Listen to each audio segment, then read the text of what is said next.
When I'm programming drums, my go-to is to play it on the keyboard or to program the notes. That's just generally how I approach things, and I know my DAW well, so that's kind of what I do. But that also gets me into a certain rut, right? There's certain patterns I know on the keyboard, and there's certain patterns that I always draw in, right?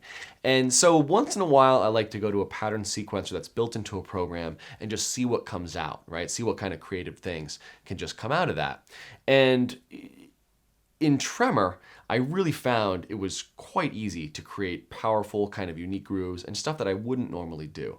So I would highly recommend you kind of dive into the pattern sequencer or the step sequencer in Tremor, and we're going to look at how to use it here. One of the great things is the swing settings are fantastic. I have really nice feel in them, and I find once you get used to it, it's really quick to kind of step in notes, to change the rates of things, and there's some really interesting features like each drum having a different loop length. So though we have maybe 32 steps in the sequencer, if you change the loop length of various drums, you get these really crazy, non-repeating structures, which I find quite compelling.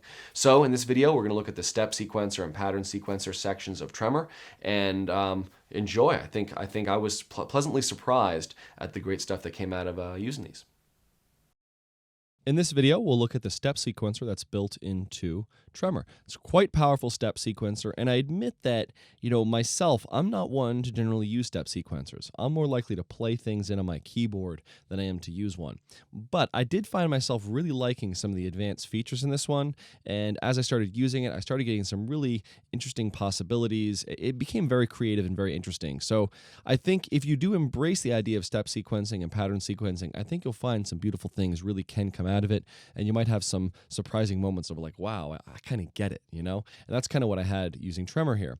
So we have a pretty basic interface for this. We have 8 different synthesis engines, right? And if I hold Option and click on them, I can switch between engines without making a sound, which is wonderful. And as you can see, as you go through these, the first synth engine is the first row here, and I've named that kick. The second synth engine is the second row. Third synth engine is the third row. We have a total of 32 steps in our sequence here, and we can determine what each one of those is, and I've set them all to be 16th notes, which is pretty standard. So then each one ends up becoming a beat, and we have 2 measures shown here. There are 24 separate patterns that we can have. So each pattern gives us different patterns for the entire Tremor, right? So for all 8 different engines, and we can switch between these based on notes. You'll see it'll say MIDI C# -1 note 13, C# -1 note 12, right? We can change between these using keys on our keyboard. And what we can do is actually record those changes on our keyboard and then record those changes into our DAW, and then we have the great patterns kind of switching automatically, which works really, really well. So now dealing with this, we get a pencil tool when we're in this grid. It's really the only tool we're using. If we click, we add a note. If we right-click, we remove a note. It's that simple. The only other part of this is the drag edit. So if I click and drag up and down, we're drag editing that step. Now, drag editing by default changes velocity, but we also have options to change repeats and probability. And the repeats one, I think, is really fun. Let's check this out. So let's hear my groove as it is.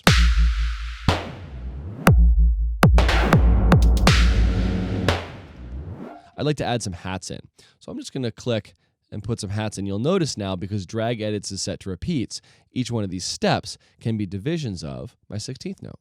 So I'll drag that in, I'll right-click that or remove a note, and I think you get the idea of like clicking and right-clicking really quickly. Let's hear it.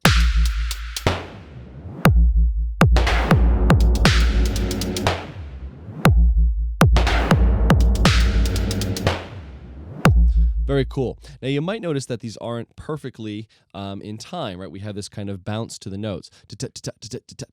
Right? There's a bit of a 16th note swing. And we choose our swing in the upper left-hand corner here. We have a variety of different swing amounts, and these are consistent between Tremor and Geist. So if you're working with both of these great groove sequencing programs, you can choose the same swing settings, and you can make the swings between the multiple FXpansion products link in perfectly, which is great. And we have a swing amount. This is applied to all patterns. It's kind of a global parameter. Works really, really well. Let's see how this drag repeats work. If I click and drag up, I can get some nice variations of my hats. Let's try it out.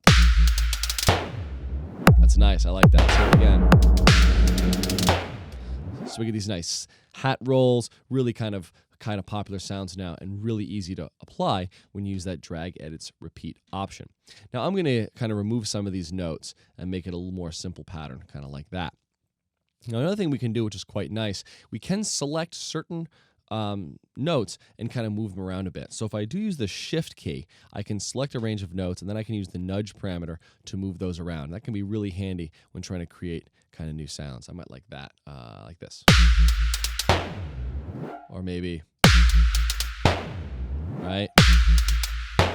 Maybe one right there also. So a nice way to kind of shift around your patterns.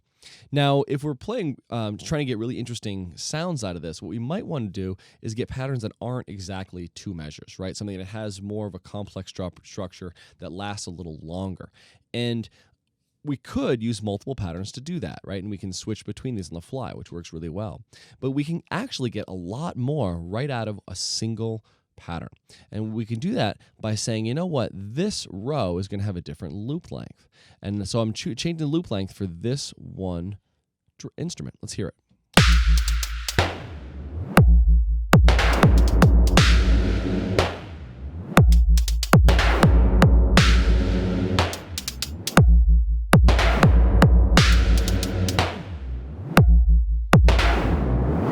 So now the loop is not near as predictable, right? We have these different loop lengths, and now we're actually getting a much longer loop out of this because we're working with these different loop lengths. And each drum could have its own loop length, giving us some really interesting possibilities.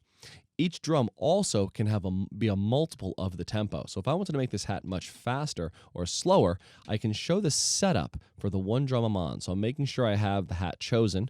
I have engine 3 chosen, which is my hat, and I can show setup here in the mixer section, and we have this option for the tempo multiplier. Let's see it. So now we hear the tempo 1/2. It's half the speed, right? Or I could put it 2-to-1 and make it really fast.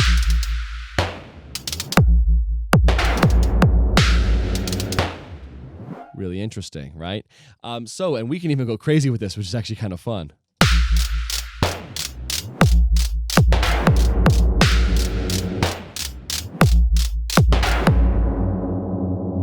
Which is kind of fun, right? So by playing with the tempo multiplier, we can get lots of just crazy sounds out of this. I think some really interesting possibilities between that and the repeats and the different loop lengths. This really becomes a really powerful sequencer with some really interesting capabilities that I was kind of not expecting.